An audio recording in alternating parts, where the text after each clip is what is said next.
Bien, buenas noches hermanos, buenas noches iglesia. Qué bueno estar aquí con ustedes.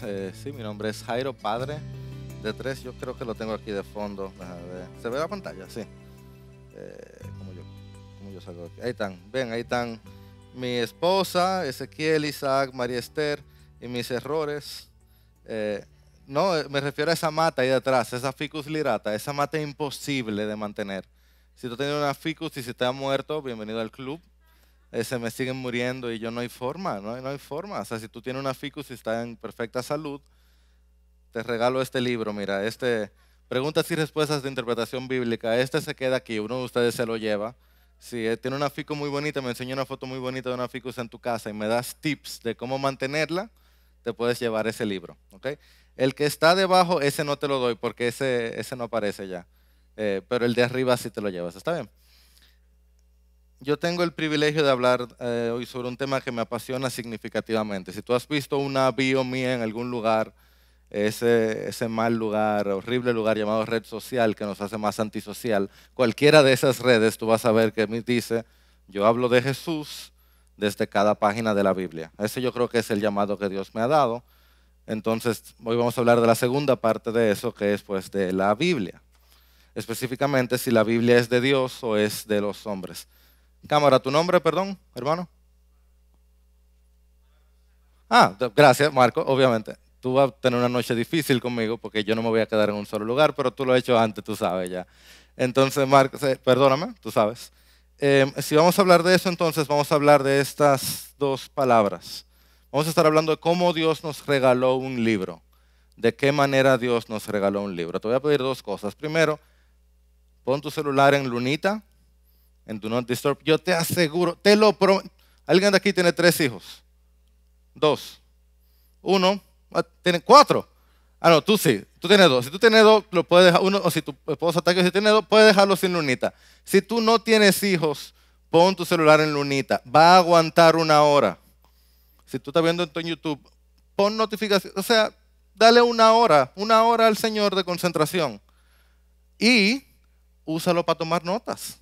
¿Te acuerdas de la universidad que tomabas notas y a veces valía la pena? Úsalo para eso. Pero me dan un tiempito de concentración. Ustedes no saben lo difícil que es, perdón, sí, algunos de ustedes saben lo difícil que es enseñar por Zoom, ¿verdad? Tú sabes lo que anima, tú puedes tener una gente cara a cara y verle la cara y yo veo aquí, y más esa cara de mi esposa, o sea, yo veo esa cara.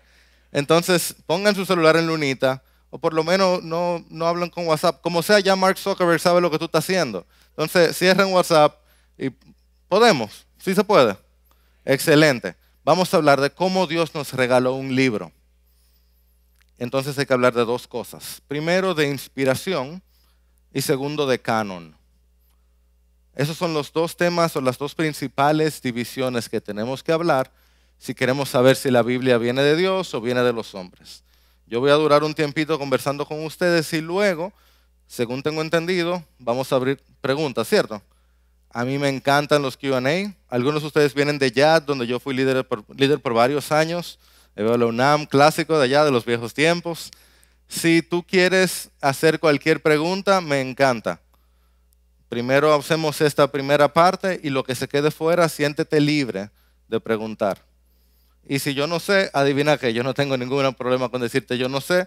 Revísate uno de estos 2 libros o este libro o tírame después por Twitter o por Instagram que yo con gusto trato de responderte. Bien, empecemos entonces con la base que nos trae todo esto. Es un pasaje que tú conoces, por lo menos la segunda parte de este pasaje. Dice, desde la niñez has sabido ¿el qué?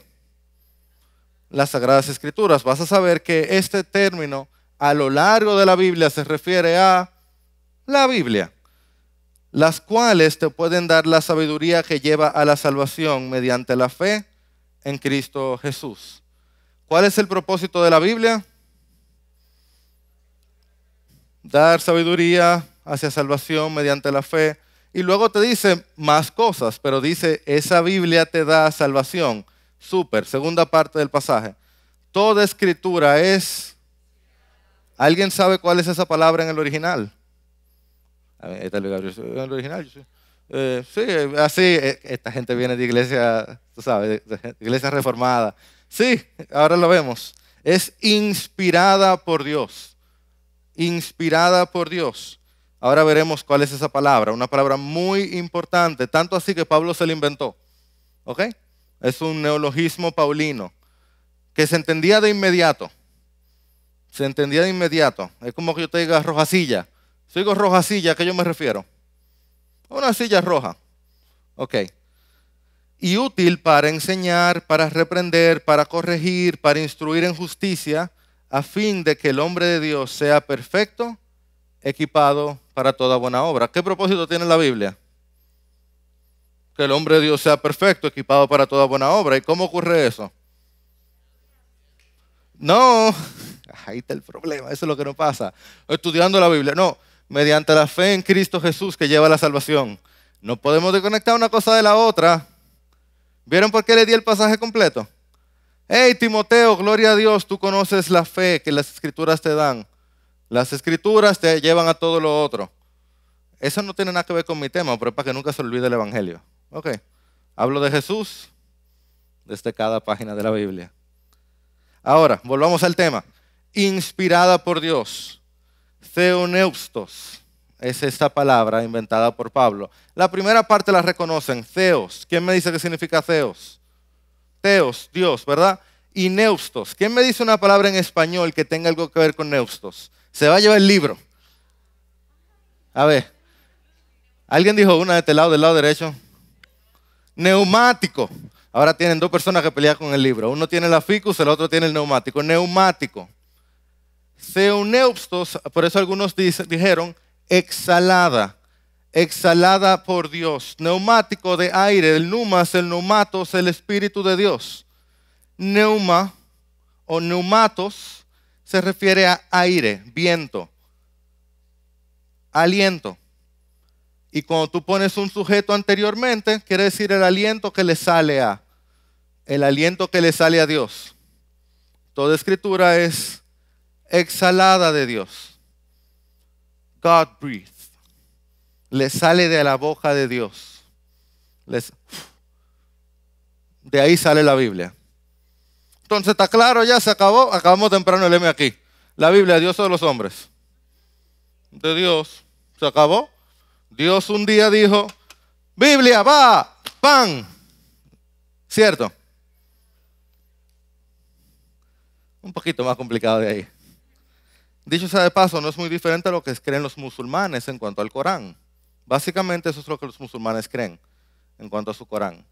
Y si tú lo lees, algunos de ustedes han leído el Corán, o pueden hacerlo, aunque para leer el Corán tiene que saber leer árabe clásico, algo que la mayoría de los árabes no saben hacer. Dicho sea de paso. Es muy interesante todo el problema que tiene el Islam. Pero en todo caso, si tú lees el Corán en inglés, que es obviamente como yo lo he leído, yo no sé nada de árabe, sé muy poco árabe, lo cual da vergüenza, porque mi familia es libanesa. Eso explica. No explica, pero sí explica. Leyéndolo en inglés te das cuenta que es ininteligible, es muy difícil de entender, pero ellos lo justifican fácil. Palabra de Alá o Allahu Akbar. Dios es más grande, claro que tú no lo entiendes. Pero eso no es lo que tenemos nosotros los cristianos. Tenemos algo más grande, más hermoso, más complejo.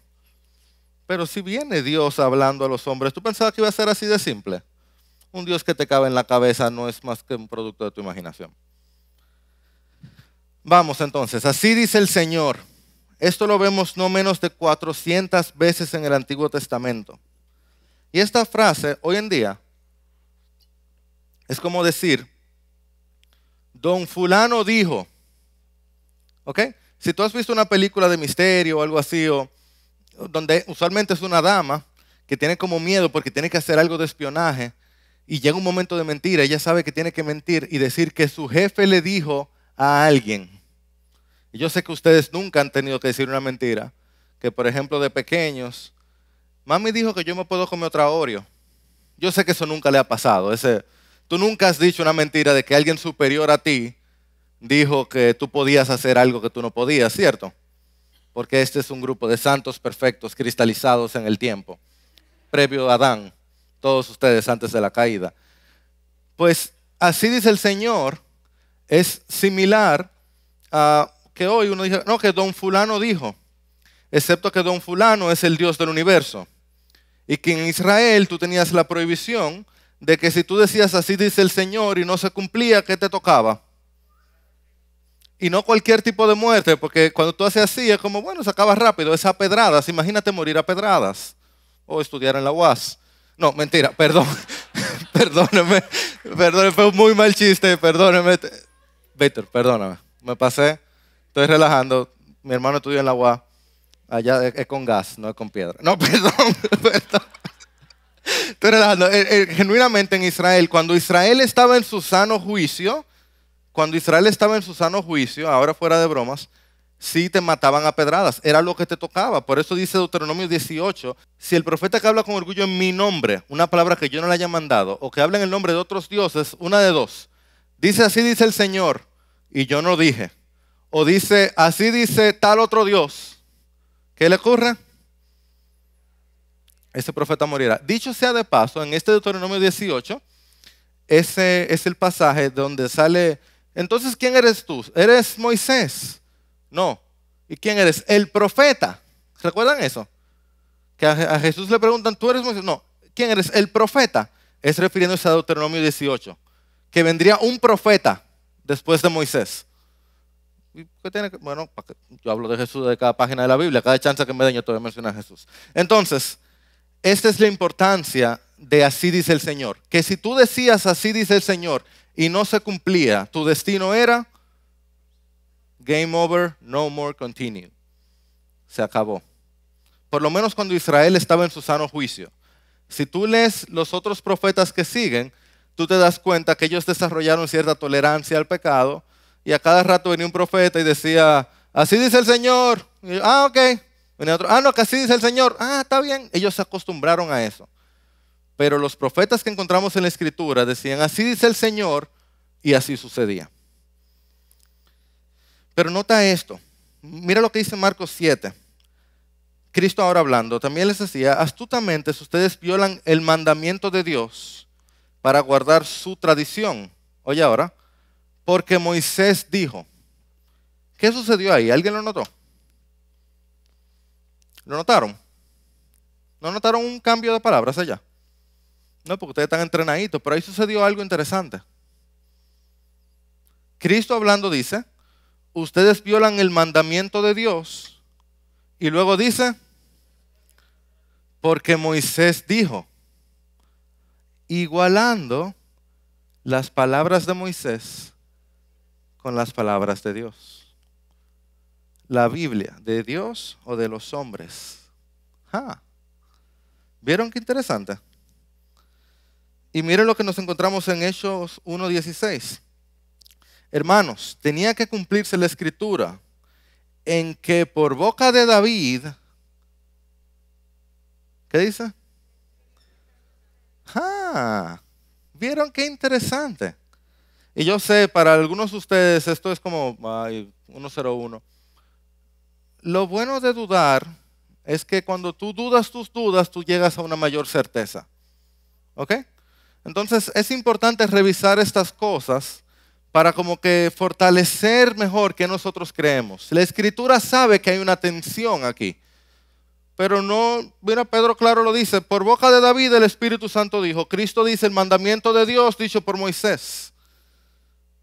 Entonces, ¿de qué? Porque tengo que aprovechar el tiempo. ¿Cómo hablamos de la inspiración de la Escritura? Robert Plummer lo resume muy bien.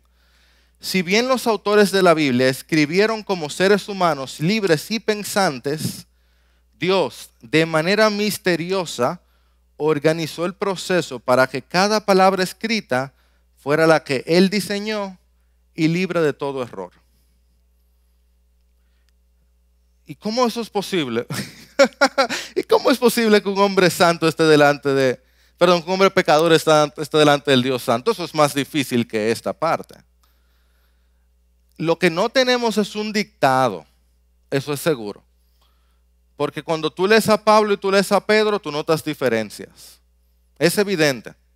Y si tú tienes, ¿quién tiene 5 años en el Evangelio, por ejemplo? ¿Alguien tiene más de 5 años de creyente?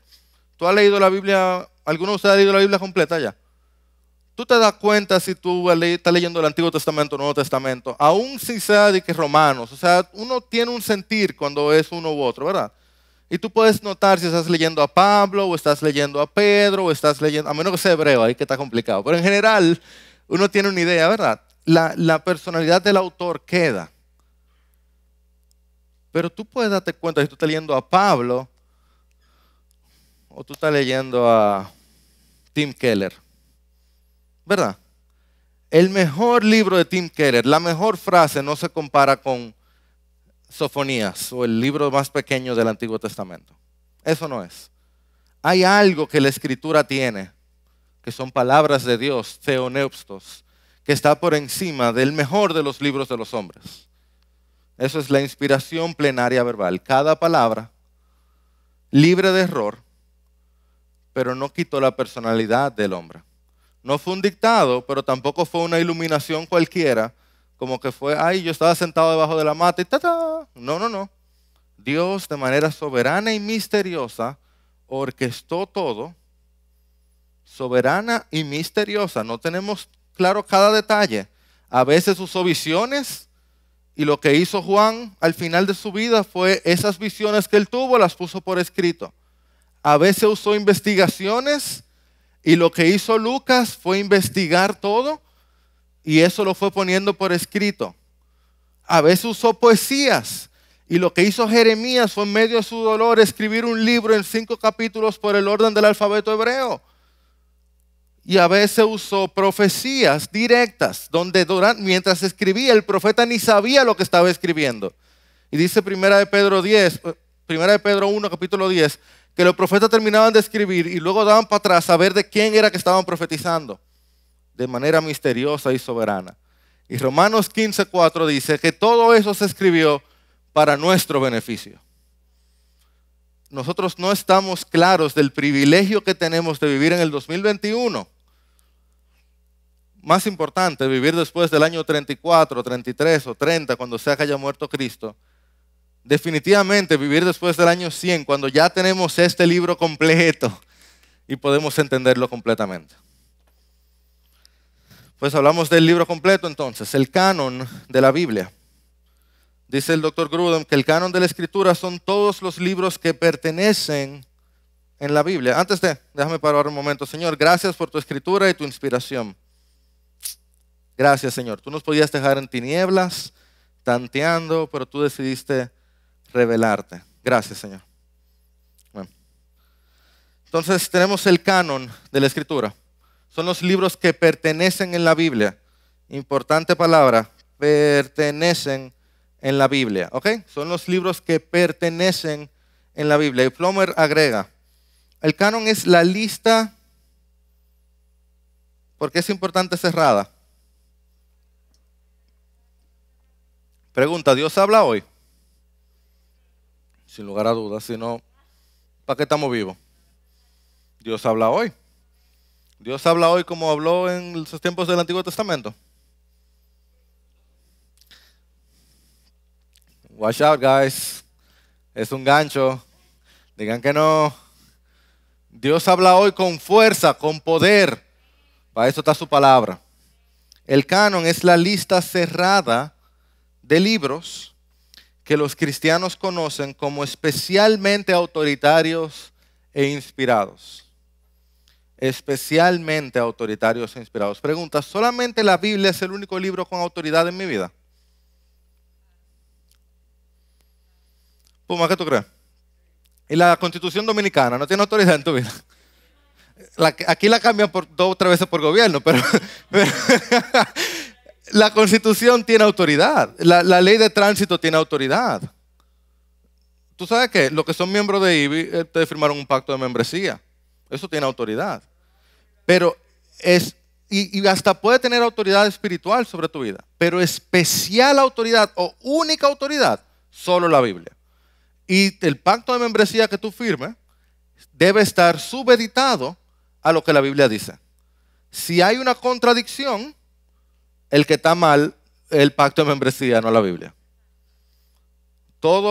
La autoridad es autoridad delegada de la Biblia misma.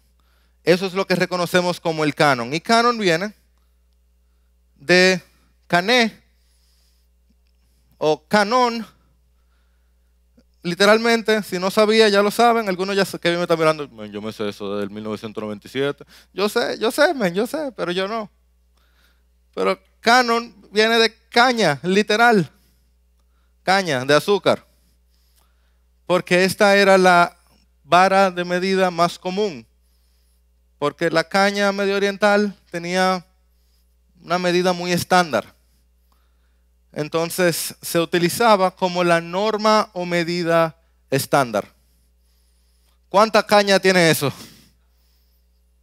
Ese es el canon.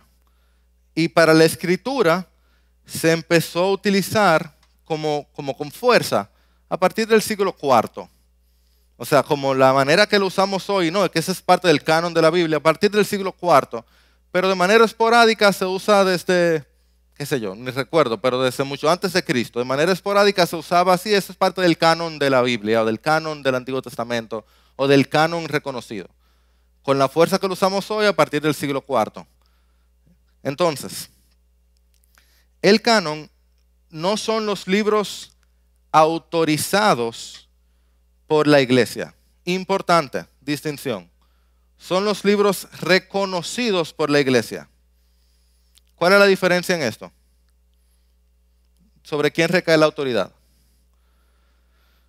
La autoridad, si la iglesia canonizara los libros, es la iglesia quien decide. Pero no es así. La iglesia reconoce la autoridad de los libros. Por lo menos dentro del protestantismo. Como en dominicano decimos la iglesia evangélica. En general, lo llamamos la iglesia para Latinoamérica, la iglesia no católica, que es lo principal que tenemos aquí, que no es evangélico, en general. Nosotros no decimos, Mateo, sí, Mateo es cristiano. No es así. Reconocemos la autoridad inherente en Mateo. Eso no es así con nuestros compañeros católicos. Y si hay alguno aquí, bienvenido. Podemos hablar de esto buen rato, hasta de los deuterocanónicos si tú quieres. La Iglesia Católica no reconoce, sino que autoriza la canonicidad de la Escritura, debido a que la Iglesia Católica tiene 3 fuentes de autoridad. Léase: la Biblia, la Iglesia y el Papa. Entonces, debido a que tiene 3 fuentes de autoridad, entre las 3 se ponen de acuerdo para declarar la canonicidad de algo, incluyendo los libros de la Biblia. Nosotros tenemos una fuente de autoridad final, la Escritura. Y esta fuente nosotros la reconocimos, no la autorizamos. ¿Se entiende? Entonces, ¿de dónde sale toda esta idea? ¿Me siguen? ¿Me están siguiendo? Díganme si estoy muy rápido, muy lento, buena velocidad. ¿Vamos bien? Muy bien. Seba dice que bien. Got it, ok. Vamos a verlo desde la Biblia. ¿Por qué? Porque somos cristianos evangélicos. Si yo estuviera en la UNFU o en alguna universidad, yo lo hiciera de otra manera, pero estamos en una iglesia. Y les prometo, yo tengo varias versiones de esta clase, dependiendo del nivel. Esta es como la versión de iglesia. ¿Verdad? Como estamos entre amigos. Como que, Moisés, ¿tú me crees? ¿Verdad? No tengo que convencerte, ¿tú me crees? Déjame enseñarte en la Biblia. El canon inició por Dios. ¿Cómo? Mira en Deuteronomio 4. Ustedes no añadirán nada a la palabra que yo les mando, ni quitarán nada de ella, para que guarden los mandamientos del Señor su Dios, que yo les mando. Ya. Dios dijo, hey, aquí viene. No le agreguen ni le quitan. ¿Cuál pudiéramos decir que es la primera pieza canónica sin problema que tenemos en toda la Biblia? Está difícil, ¿verdad? Le voy a dar el libro al que diga. No, más chiquito. Las 2 tablas. Los 10 mandamientos. Las 10 palabras. ¿Por qué? Al final ya saben, tienen entre 3 que pelear ahora mismo. Entre el neumático, la ficus lirata y los 10 mandamientos. O las 10 palabras. ¿Por qué? Porque Dios le escribió. No hay que reconocer más autoridad que hay. Bien. Y junto con los 10 mandamientos, que en la versión más larga yo explico cómo llegamos de los 10 mandamientos al Pentateuco. Al final del Pentateuco, es decir, los primeros 5 libros de la Biblia, tenemos que Moisés dice, cuando el Señor terminó de hablar con Moisés sobre el monte Sinaí, le dio las 2 tablas del testimonio, tablas de piedra, escritas por el dedo de Dios. Aquí empieza el canon. ¿Ok? Perdón, lo tenía mal el slide. Próximo. Moisés guarda el canon. Ustedes no añadirán nada a la palabra que yo les mando, ni quitarán nada de ella. ¿Lo ven? Dios empieza el canon, pero ahora Moisés está diciendo, para que guarden los mandamientos del Señor su Dios, que yo les mando. Dios lo empezó con los 10 mandamientos, y Moisés está diciendo, hey, mi palabra es parte de la palabra del Señor. O Moisés fue la versión más astronómica y cósmica de un sinvergüenza del universo, o Moisés estaba siendo guiado por Dios para agrandar el canon. ¿Pueden verlo? Dios lo empezó, Moisés lo guardó, pero miren, Moisés dijo, hey, no me le pongan la mano, pero miren lo que sucede luego. Josué escribió estas palabras, ¿dónde? ¿Después de qué libro va Josué? Del libro de Deuteronomio. O sea, inmediatamente después del Pentateuco, Josué añade y dice, tomó una gran piedra y la colocó debajo de la encina que estaba junto al santuario del Señor. O sea, no solamente le agrega, lo hace al lado del tabernáculo. O era aún más sinvergüenza que Moisés, o él estaba consciente de que Dios estaba añadiéndole al canon. ¿Lo ven? ¿Pueden verlo? ¿Me siguen? ¿Ven la importancia de verlo desde la Biblia? Algo está pasando aquí. Dios está hablando. Es muy diferente a lo que hizo Satanás. ¿Por qué? ¿Quién me dice? Por un libro. Hey, un libro. ¿Por qué es diferente lo que están haciendo Moisés, Josué, a lo que hizo Satanás? No, tú has hablado mucho ya, luego. ¿Otra gente? Está bien, tú puedes. Dale tú. Satanás cuestiona, pone en duda lo que Dios ya ha dicho. Eso no es lo que hace Moisés ni Josué. Ellos están diciendo, no, es que Dios dijo algo más. Nada que contradiga nada de lo anterior. No, mira, justo lo que Dios hizo, mira, Dios hizo esto también. Él siguió haciendo. Y no se acabó ahí. ¿Qué tipo de libros van después de Josué? Jueces. ¿Y cuál fue el último de los jueces? Por un libro. Debí traer más libros, ¿verdad? Un libro más de eso. Ustedes están viendo como Dios provee. Ya hay 2 libros. Alguien tiene 5 panes y un par de peces también, por si acaso, a ver qué pasa. Entonces, yo tengo más libros también de otros tipos, así que ustedes saben dónde yo vivo, ya vieron una foto, nada más busquen una ficus lirata que te pelea en Arroyo Hondo y ahí aparece. No, el último de los jueces fue Samuel y oye lo que encuentro aquí. Entonces Samuel dio al pueblo, ¿el qué? Las palabras de Dios. ¿Y las escribió dónde? ¿Cuál libro? El mismo lenguaje para las Sagradas Escrituras. El cual puso ¿dónde? O forma parte de esta línea de engañadores o él sabe. Y luego, ¿qué palabras yo escucho de los que van después de los jueces, los profetas? ¿Qué palabras yo escucho? Así dice el Señor, Dios de Israel. ¿Qué hago? ¿Lo ven? ¿Cómo el canon se va agrandando?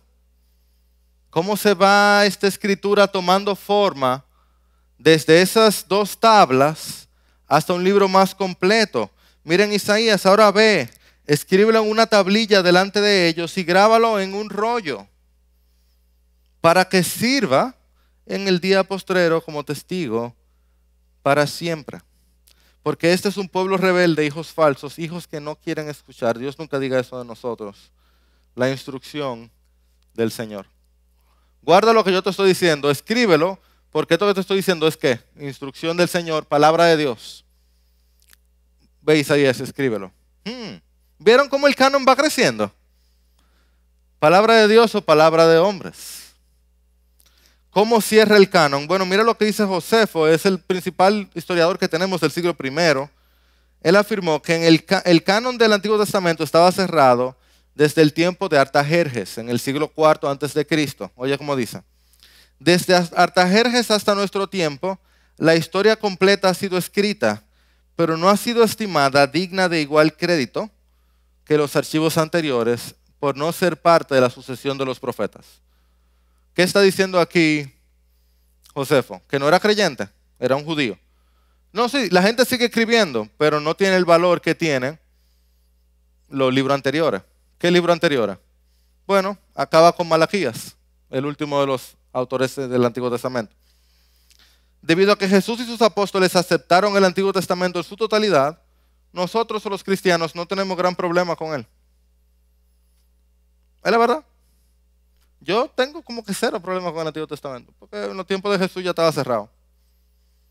Si hubiera problemas con el Antiguo Testamento, Jesús o sus apóstoles hubieran tenido problemas con el Antiguo Testamento.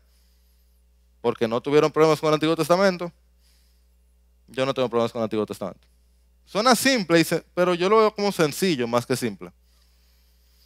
Mira, por ejemplo, en Lucas 24:44. Después Jesús les dijo: eso es lo que yo les decía cuando todavía estaba con ustedes, que era necesario que se cumpliera todo lo que sobre mí está escrito en la ley de Moisés, Pentateuco, en los profetas, toda la otra parte, incluyendo los históricos, y en los salmos, todo lo que es poesía. Entonces les abrió la mente para que comprendieran las escrituras. Y yo sé de paso, esta es la manera como los judíos dividían su Antiguo Testamento. ¿Tú sabes cómo se llama el Antiguo Testamento para los judíos? El Tanakh. ¿Tú sabes lo que significa Tanakh? Naviim y Ketuvim. Torah, el Pentateuco, se ganó su libro, ¿eh? Torah, el Pentateuco, la ley de Moisés, Naviim, los profetas, y Ketuvim, los escritos o los salmos, como eran conocidos. El Tanakh, el Antiguo Testamento. ¿Qué está diciendo Jesús? Hey, el Antiguo Testamento entero habla de mí. He's done. Además, mira cómo acaba, últimas palabras del Antiguo Testamento. Yo creo que el Señor no podía cerrar mejor de ahí. Acuérdense de la ley de mi siervo Moisés, de los estatutos y las ordenanzas que yo le di en Horeb para todo Israel. Yo les envío al profeta Elías antes que venga el día del Señor, día grande y terrible. Él hará volver el corazón de los padres hacia los hijos y el corazón de los hijos hacia los padres. No sea que yo venga y hiera la tierra con maldición. ¿Y se acabó la historia? No, es que hay parte 2. Pero espérate que venga Elías. ¿Y te acuerdas la pregunta? ¿Eres el Elías? Y Cristo dice, ¿y aquel era el Elías? ¿El Elías que había de venir? Sí, no, él vino ya. Viene otro, pero ya vino. ¿Y qué decía Juan el Bautista? El que allá del camino. Preparando el camino. Volviendo el corazón de padres a hijos. Preparando el camino. Además que el Antiguo Testamento decía que venían días donde declara el Señor en que haré con la... Mira, fíjate el declara el Señor. ¿Se acuerdan esas palabras? Dice don fulano, dice Dios. Haré un pacto con la casa de Israel y con la casa de Judá. ¿Un qué? Otra manera de traducirlo. Un Nuevo Testamento. Y la ESV Story Bible, que para mí sigue siendo la mejor, por mucho, la mejor Biblia de estudio que hay disponible, va a salir en español ahora este año que viene. Dice, así como nuevas efusiones de revelación, palabra por palabra, acompañaron y siguieron cada acto mayor de redención en la antigua historia del pueblo de Dios. El pacto con Adán y Eva, el pacto con Abraham, la redención de Egipto, el establecimiento de la monarquía, el exilio y el retorno. Esos son los momentos específicos donde se fue escribiendo el Antiguo Testamento, esos 6 momentos especiales. Así también, cuando llegó el Mesías prometido, un nuevo y generoso derrame de revelación divina le siguió necesariamente. Dios habló de manera especial en momentos especiales. Sí, la Biblia se escribió a lo largo de 3000 años, pero no fue que fueron 3000 años escribiéndose todos los días. Momentos específicos se escribían, grandes pedazos en momentos especiales. Y así como la mayor parte del Antiguo Testamento fue escrita por profetas o aquellos asociados a los profetas, el Nuevo Testamento fue escrito por apóstoles o aquellos asociados a los apóstoles. Ese fue el diseño de Dios. Mira cómo lo dice Efesios 2:20. Edificados sobre el fundamento de los apóstoles y profetas, siendo Cristo Jesús mismo la piedra angular. ¿Cuántas veces se pone la piedra angular? ¿O cuántas veces se pone el fundamento? ¿Cuánta piedra angular hay? ¿Y fundamento cuántos hay? Me estoy midiendo el azúcar, perdónenme, no. Es un poco extraño. ¿Qué está haciendo Jairo? Tráeme una foto. No, estoy midiendo el azúcar. Soy diabético. No soy Iron Man. Tengo un glucómetro aquí. Y miren la promesa de Cristo. Estas cosas les he dicho estando con ustedes. Pero el Consolador, el Espíritu Santo, a quien el Padre enviará en mi nombre, Él enseñará todas las cosas.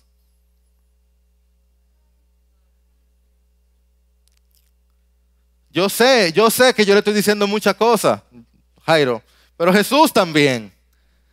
El Espíritu Santo se va a encargar de recordarle todo lo que les he dicho. Por eso hice un poquito antes. Les conviene. ¿Cómo va? Pero ustedes están diciendo, ¿ustedes no quieren ver a Jesús cara a cara? El Señor dijo que era mejor que Él se fuera. That we got something better. Que teníamos algo mejor en su momento. Nos convenía que Él se fuera. Pero cuando Él, el Espíritu de verdad, venga, los guiará toda verdad, porque no hablará de su propia cuenta, sino que hablará todo lo que oiga y les hará saber lo que habrá de venir. Ahora, tengo que avanzar un poquito más para que dé tiempo a preguntas. Yo tengo entendido que ustedes acaban a las 10:30, entonces tenemos un poquito de tiempo. Miren cómo el Nuevo Testamento también habla del Nuevo Testamento, ¿eh? Como el canon reconoce el canon mismo, miren esto. Consideren la paciencia de nuestro Señor como salvación, tal como los escribió también nuestro amado hermano Pablo, oigan esto, según la sabiduría que le fue dada. ¿Por quién? Obvio, ¿por quién más? La sabiduría que le fue, ¿quién es el dador de lo bueno? Pedro hablando. Obviamente Dios le dio a Pablo su sabiduría. La Biblia, Dios o de los hombres. Asimismo, en todas sus cartas, habla en sus 13 cartas, dice Pedro, quizás él estaba consciente de sus 13 ya. No estoy seguro ahora de la fecha. Yo creo que sí. Esta es primera de Pedro, segunda de Pedro. Puedes, no. No estaba, quizás no, él no sabía de las 13 cartas. En todas las que Pedro supiera, hablen ellas de esto, en las cuales hay algunas cosas difíciles de entender. Oye, hasta Pedro te decía que hay cosas en Pablo difíciles de entender. Si tú te confundes con 1 Corintios 10, no hay problema, tú no estás solo. Que los ignorantes e inestables tuercen. Si tú tuerces la Biblia, tú no estás solo, tú estás junto con lo ignorante y lo inestable. Podemos hablar después y tener una conversación y ayudarte a entender mejor la Escritura. Como también tuercen el qué.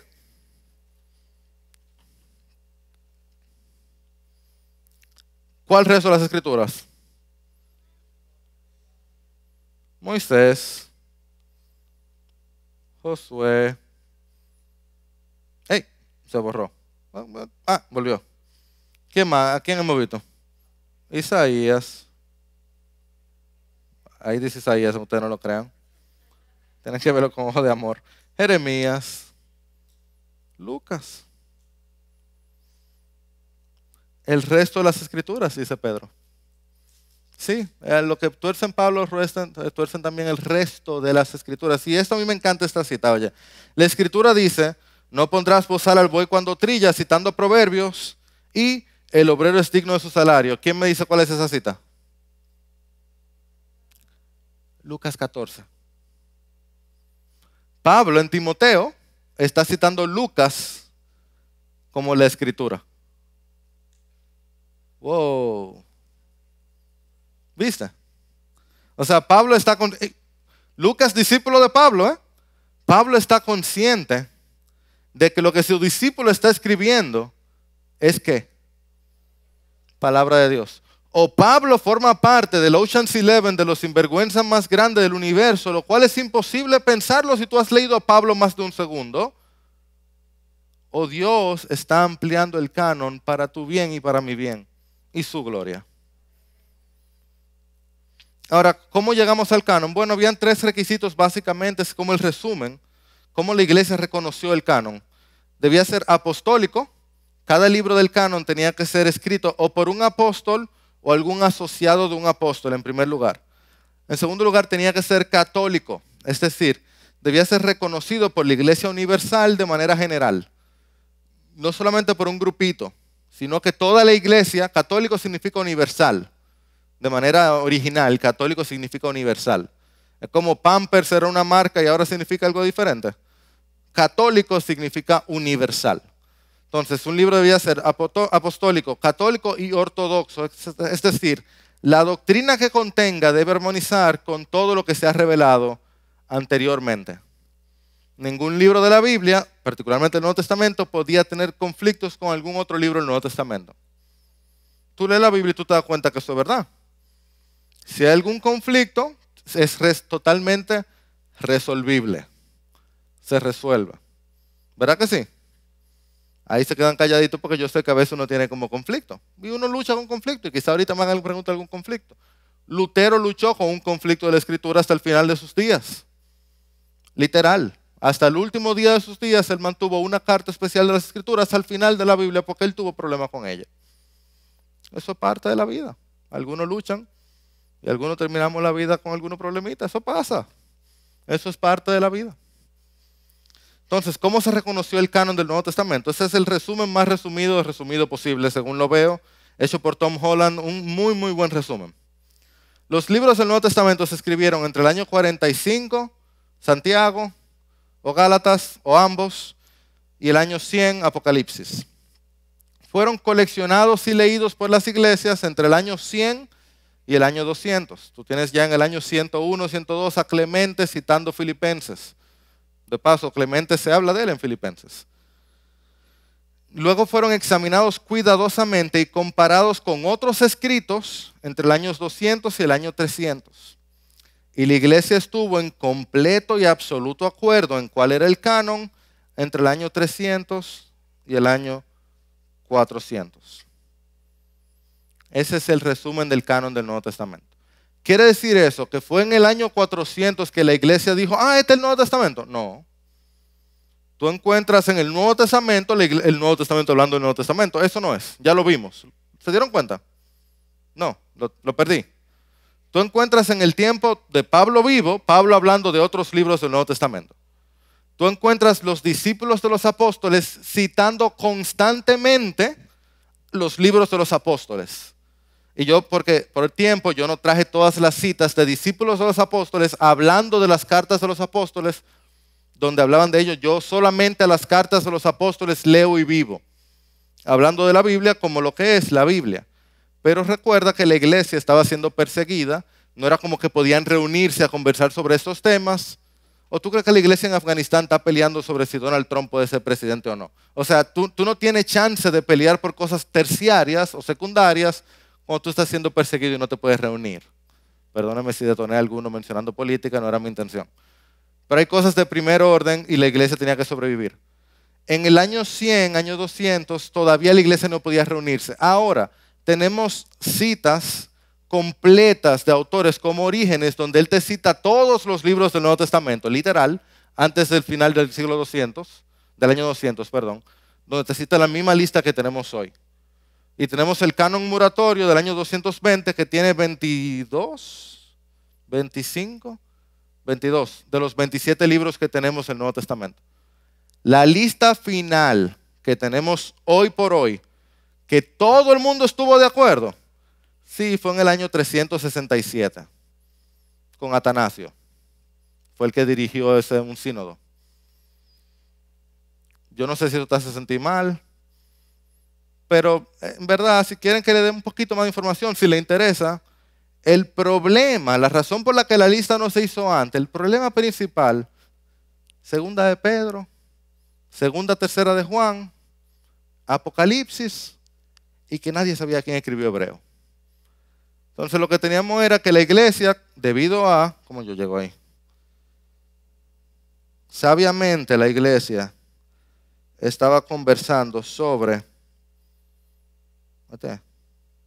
esto, ser apostólico, ser católico y ser ortodoxo, dado que segunda de Pedro tiene todo esto de los ángeles, igual que Judas, que se me olvidó mencionarlo, tiene todo esto de Enoch y los ángeles y todo eso, que no se sabía quién escribió Hebreos, que Apocalipsis es tan único y que no todo el mundo tenía acceso a segunda y tercera de Juan, como que había gente que decía, espérate, tenemos que esperar y revisar bien, porque como que... Y había cierta conversación sobre esos 5 libros. Conversación. Nadie estaba como que mal, pero eso fue lo que alargó un poquito, junto con lo principal, la persecución y la diversidad geográfica, que llevó hasta que después de que la iglesia dejó de ser perseguida, se reunieron, primer concilio, ¿de qué iban a discutir? Cristo. ¿Quién es Cristo? La persona de Cristo. Perfecto. Segundo concilio, escritura, problema resuelto. 367. Ok, entonces, con esto cierro y abrimos preguntas. Es una cita que cada vez que la leo a mí me anima muchísimo, y más después de que alguna gente se queda muy como chocado con este tema. No te asusta, no hay nada por qué asustarse. Ahora escucha esto. La revelación viviente entró misteriosamente en el mundo sin la intervención de un padre humano. El Espíritu Santo fue el agente designado para su realización. La revelación escrita llegó a existir mediante un proceso similar, sin la ayuda de abstracciones filosóficas humanas. El Espíritu Santo volvió a ser el agente para hacerlo realidad. ¿Vas viendo un patrón allí? La madre de nuestro Señor Jesús siguió siendo una madre humana, y sus experiencias a todo lo largo del proceso parecen haber sido las de cualquier otra madre, salvo que ella fue consciente de que su hijo iba a ser el Redentor de Israel tan esperado. Los escritores de los libros bíblicos siguieron siendo autores humanos, y sus experiencias parecen haber sido igualmente naturales, aunque a veces eran conscientes de que Dios les estaba dando al mundo por medio de ellos un mensaje de gran importancia. María, la madre de nuestro Señor, probablemente trajo al mundo otros hijos por el proceso normal de nacimiento. Los escritores de los libros bíblicos probablemente escribieron otras cartas puramente personales que no son necesariamente de importancia canónica. Lo que es aún más importante, ningún estudiante debería dejar de comprender el hecho de que la vida personal, humana, divina de nuestro Señor es una e indivisible por medio de cualquier medio humano de análisis. No tenemos constancia de ocasiones donde podamos decir que en un caso hubo un pensamiento puramente divino y en otro un pensamiento puramente humano. Las dos naturalezas estaban unidas en una persona indisoluble. Del mismo modo, aunque el paralelismo no es del todo completo, el estudiante se salvará del error o de pensar de manera errónea, de confusión innecesaria y de dañar su fe mediante la observación de que en las Escrituras los elementos divinos y humanos están combinados. La Escritura, ¿de Dios o de los hombres? Sí.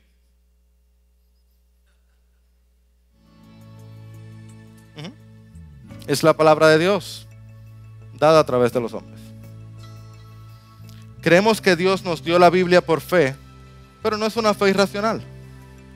A nivel interno, por su consistencia, por su coherencia, y a nivel externo, por su evidencia y por su impacto, la Biblia apunta a su origen sobrenatural. Es la palabra de Dios, dada por medio de los hombres a los hombres, a través de la cual encontramos tanto salvación como preparación para una vida de servicio a la causa de Cristo.